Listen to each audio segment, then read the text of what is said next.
내가 이르노니 너희는 성령을 따라 행하라.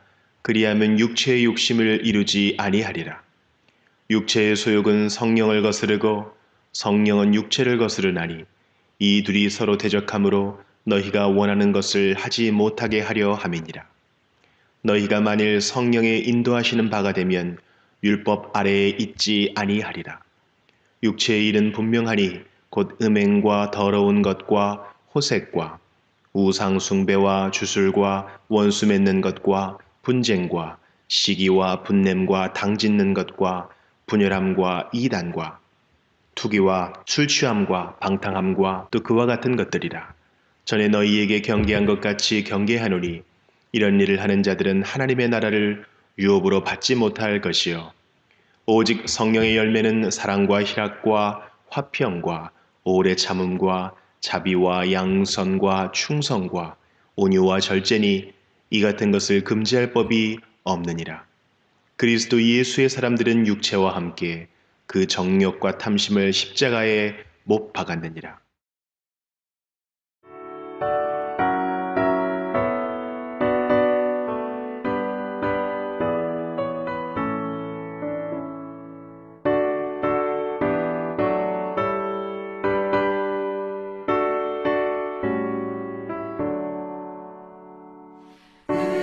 은혜로우신 하나님 우리 주 하나님 우주 만물 만들고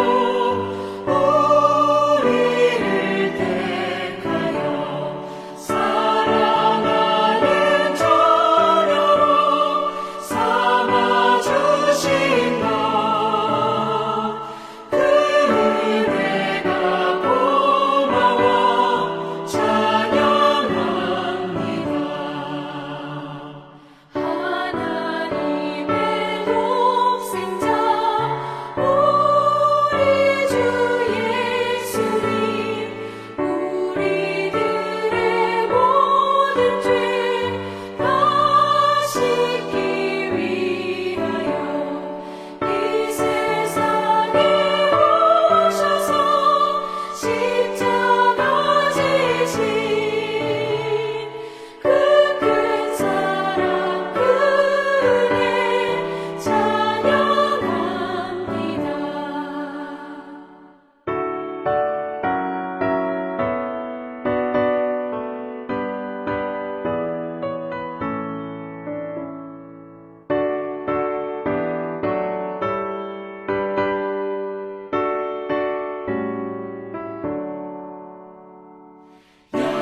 주께 영광. 이 세상을 사랑해 주오셨네. 우리 죄를 위하여 죽으시사 저 영원한 생명 문 여시었네. 우리 주 높이세 귀한 말씀 듣고 우리 주 높이세 모두 기뻐하며 주 예수님이 믿어 하나님께 그 행하신 큰 역사 찬양하세.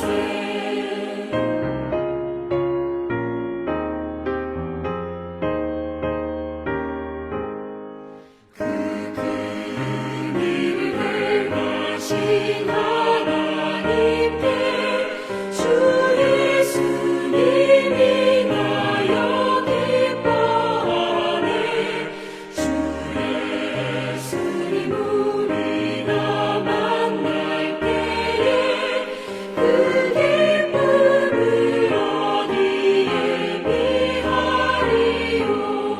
우리 주 높이세 귀한 말씀 듣고 우리 주 높이세 모두 기뻐하며 주 예수님이 믿어 하나님께 그 행하신 큰 역사 찬양하세.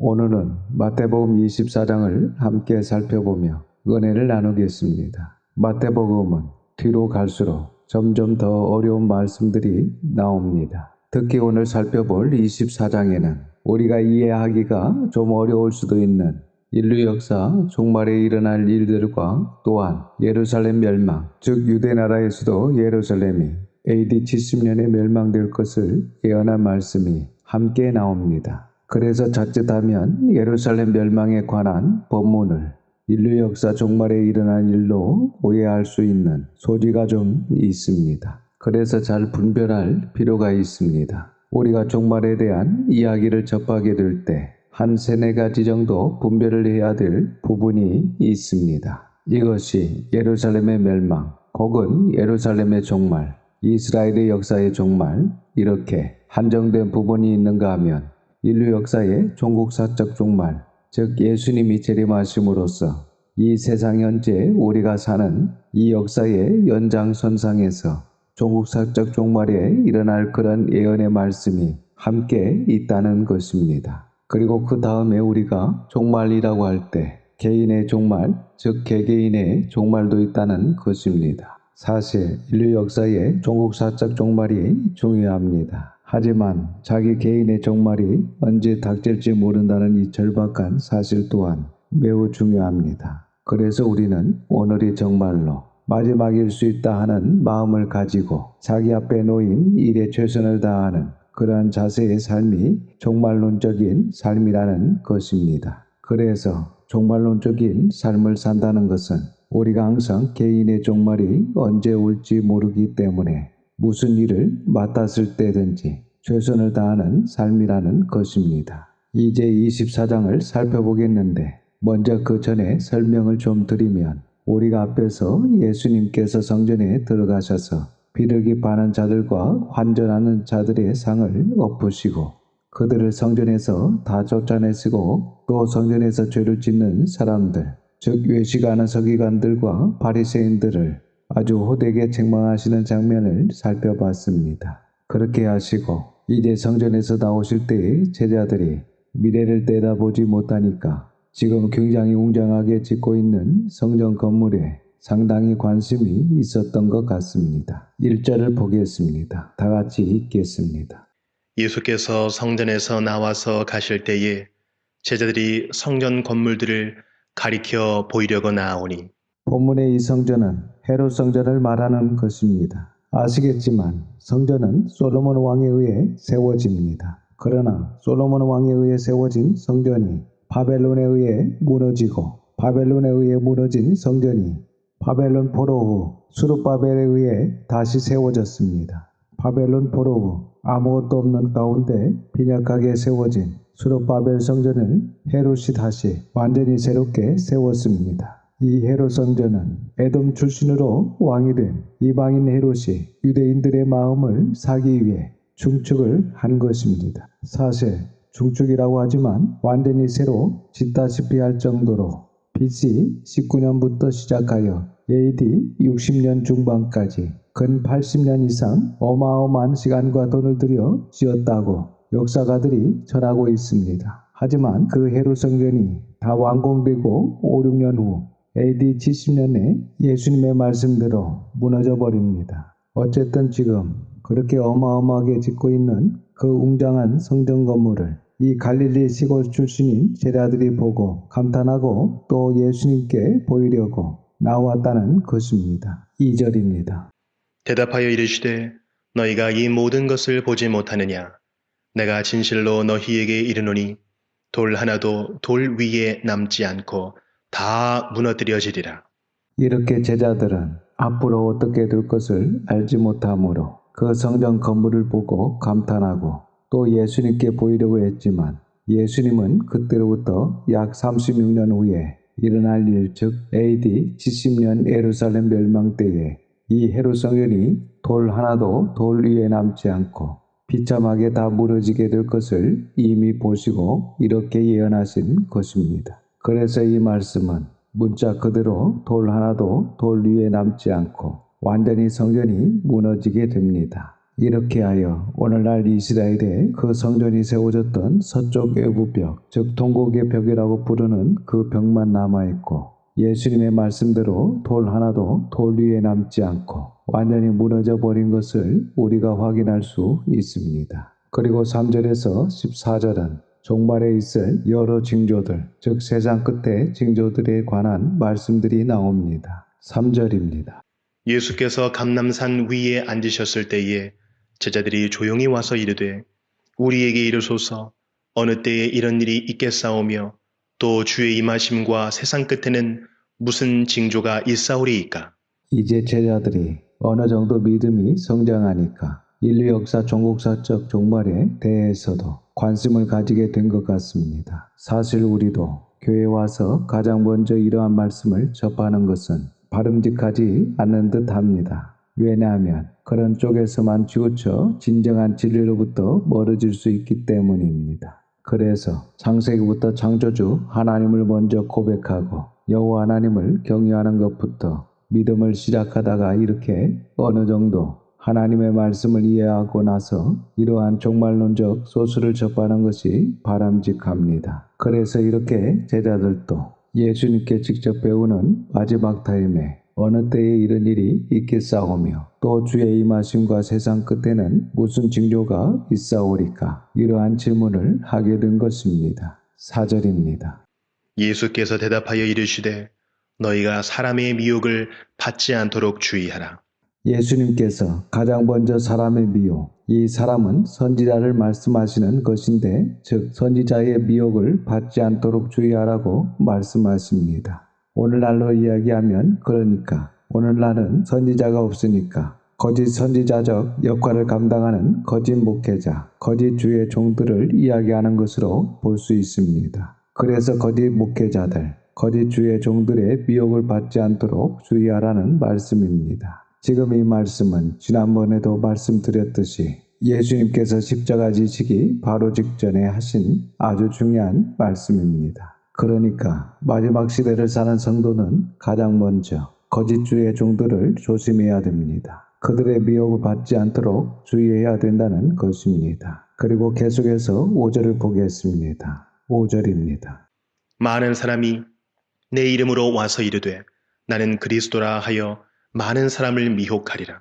사실 예수님께서 이렇게까지 말씀하셨는데 아시다시피 지금까지 참 많은 사람들이 자기가 그리스도라고 하면서 많은 미혹을 했습니다. 여러분, 예수님께서 재림하실 때에는 조림하실 때처럼 초라한 모습으로 그리고 은밀하게 오시지 않으십니다. 다시 오실 때에는 영광스러운 모습으로 구름 타고 온 세상 사람들이 다 알 수 있도록 오십니다. 심지어 음부의 권세가 떨릴 정도로 그렇게 오십니다. 그래서 은밀하게 와서는 내가 그리스도다 라고 그러면 다 가짜입니다. 아마 지금보다 앞으로 마지막 시대에 치달으면 정말 더 많은 가짜 그리스도가 나타나 많은 사람들을 미혹할 것입니다. 6절입니다.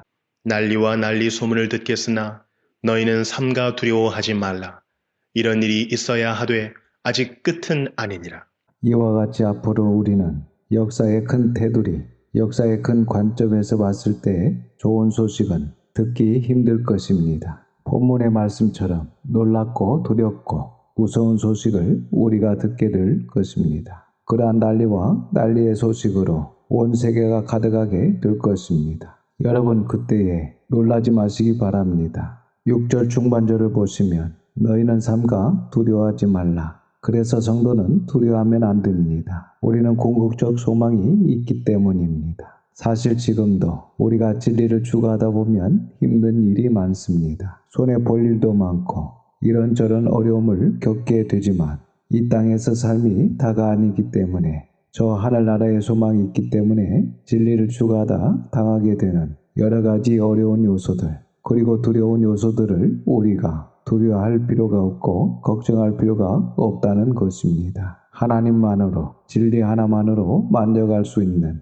기뻐할 수 있는 그러한 한층 더 높은 신앙 고백이 우리에게 있어야 한다는 것입니다. 그리고 6절 하반절을 보시면 이런 일은 있어야 돼 아직 끝은 아니니라 라고 말씀하십니다. 세상 끝 그때와 그 시는 성부 하나님 외에는 아무도 알 수 없습니다. 그래서 우리가 때와 시를 정확하게 이야기하는 것은 아주 위험한 행동이고 그런 사람들을 따라가면 안 됩니다. 하지만 마지막 때가 왔다는 징조는 알 수 있게 해 주셨습니다. 계속해서 7절입니다.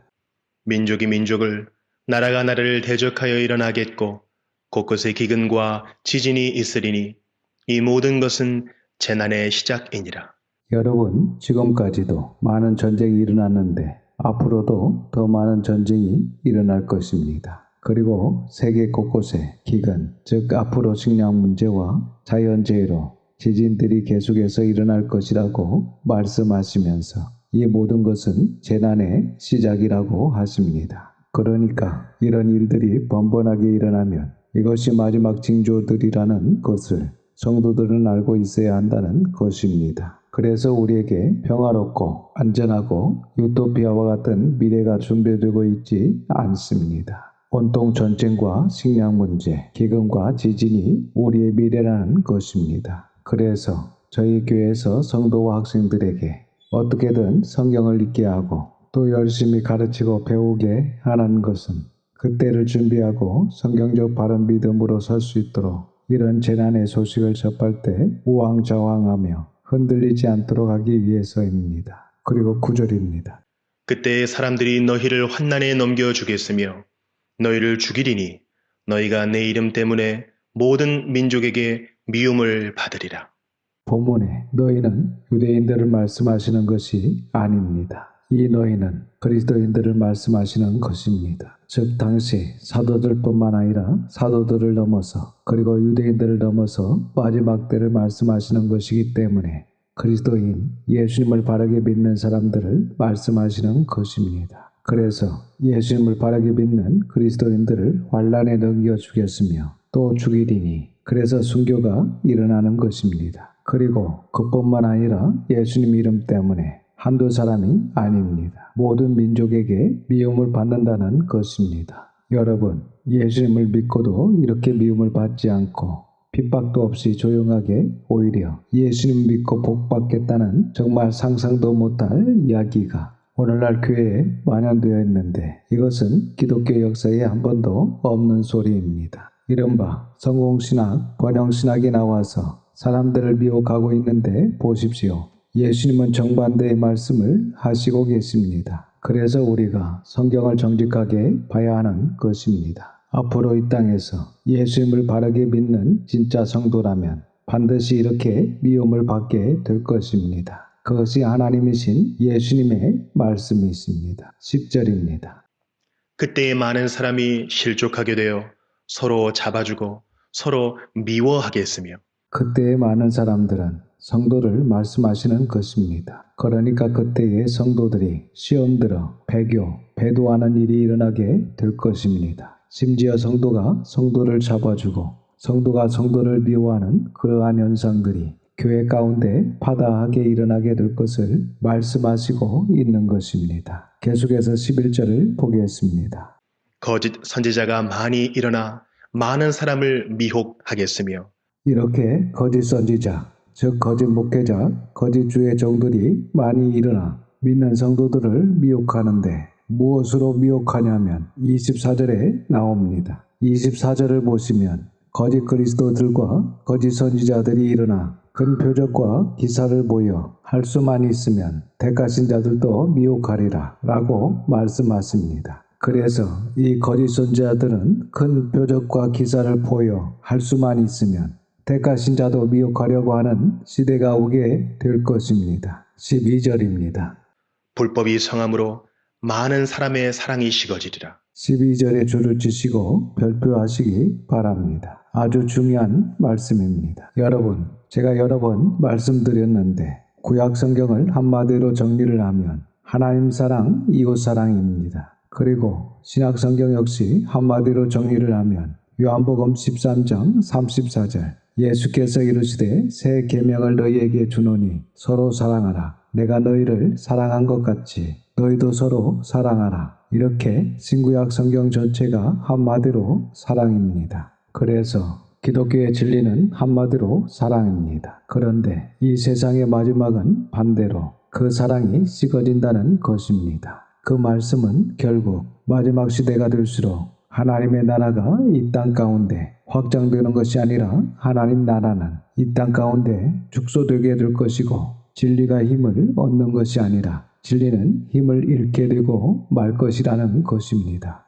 즉 극소수의 성도만이 극소수의 교회들만이 묵묵히 진리를 선포하고 하나님의 나라를 유지해 나가게 된다는 것입니다. 그리고 그러한 소수의 남은 자가 되기 위해서 그러한 소수의 남은 교회가 되기 위해서는 무엇보다도 우리에게 무엇이 있어야 한다는 것입니까? 바로 사랑이 있어야 한다는 것입니다. 즉 서로 사랑해야 한다는 것입니다. 13절입니다.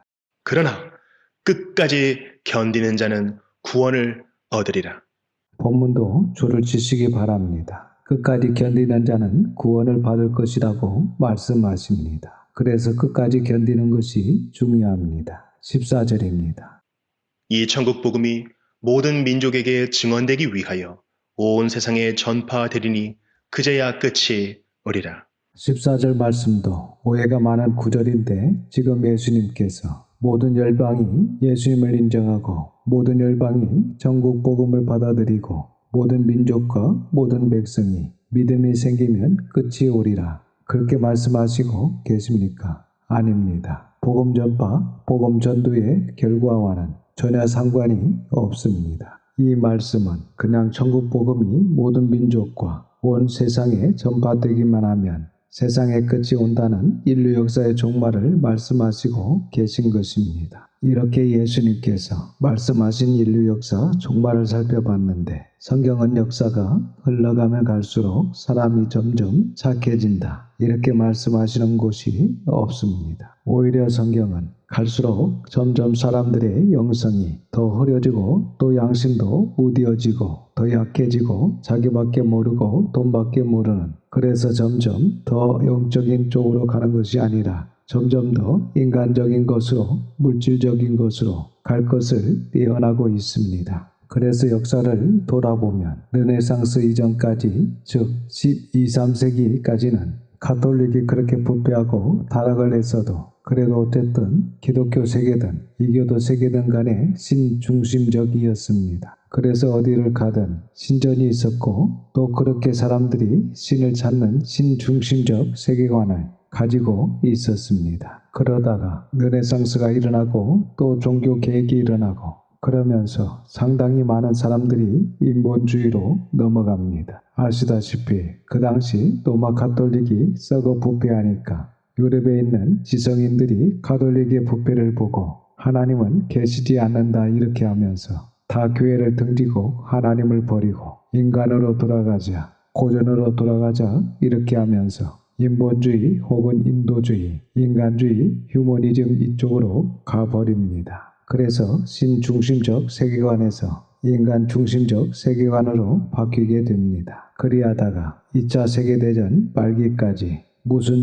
무슨주의 하면서 사상과 이념을 내세우는 이데올로기 시대로 가다가 2차 대전 이후에는 돈이 최고다 이렇게 물질주의로 가게 된 것입니다. 그러니까 신본주의, 인본주의, 물질주의 이렇게 사람의 관심이 영적인 것에서 인간적인 것으로 그리고 물질적인 것으로 점점 내려가게 됩니다. 그리고 이렇게 물질주의 다음에는 향락주의, 허무주의, 신비주의, 초월주의, 다원주의 하다가 나중에는 걷잡을 수 없는 데까지 그렇게 치우쳐 가는 것을 볼 수 있습니다.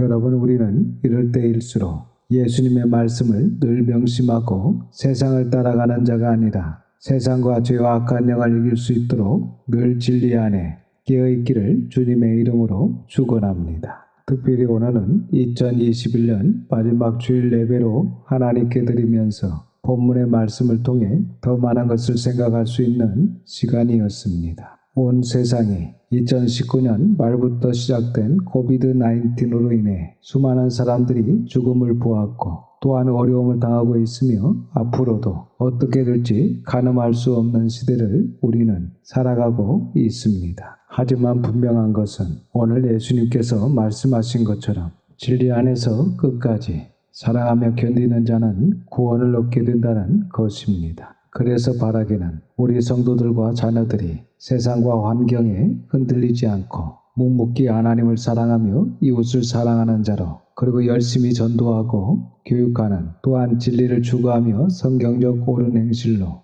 정의와 긍휼, 신실함과 충성된 믿음의 예복을 잘 챙겨 입어 언제 어디서 우리가 각 개인의 종말을 맞이한다 하더라도 부끄럽지 않고 두려움 없이 기쁨과 감사로 하나님 앞에 나아갈 수 있기를 주님의 이름으로 축원합니다. 기도하겠습니다. 아버지 하나님, 2021년 마지막 주일 예수님께서 다시 오실 종국사적 종말에 있을 징조들을 살펴보면서 이 한 해가 가기 전에 다시 한번 저희들의 신앙을 돌아보게 하시니 감사를 드립니다. 사실 지금은 완전히 다 알 수 없지만 그때 가서 이루어질 징조들을 충분히 저희들에게 알게 하사 주님께서 오실 마지막 깨어있는 성도들이 다 될 수 있기를 원합니다. 혹이라도 허탄한 것을 쫓아서 저희들의 마음을 빼앗기지 않게 하시고 항상 깨어서 새별이 떠오를 때까지 늘 주의하고 경성하는 하나님의 사람들이 다 될 수 있도록 붙들어 주시옵소서. 특별히 2021년 한 해도 힘들고 어려운 시간이었지만 하나님의 선한 손의 도우심으로 저희들과 저희들의 자녀들이 열심히 말씀을 배우며 여기까지 오게 하시니 진정 감사를 드립니다. 바라옵기는 저희 모두가 주님 앞에 가는 그날까지 선한 싸움을 싸우고 믿음을 지키며 각자의 달려갈 길을 완주하여 의의 면류관을 다 받을 수 있도록 성령님의 도우심과 충만함을 허락하여 주시옵소서. 모든 것을 감사드리오며 우리 구주 예수님의 이름으로 기도드립니다. 아멘. 지금은 우리의 구주로 이 땅에 오신 예수 그리스도의 은혜와 독생자 예수 그리스도를 아낌없이 내놓으신 아버지 하나님의 그 크신 사랑하심과 예수님을 구주로 고백하며 여호와 하나님을 아버지로 고백하게 하는 성령님의 감화감동 역사 충만하심이 불법이 성할 때에도 하나님을 사랑하고 사람을 사랑하며 끝까지 견디기를 다짐하는 모든 성도들과 자녀와 가정이 함께 하시기를 우리 구주 예수님의 이름으로 축원하옵나이다. 아멘.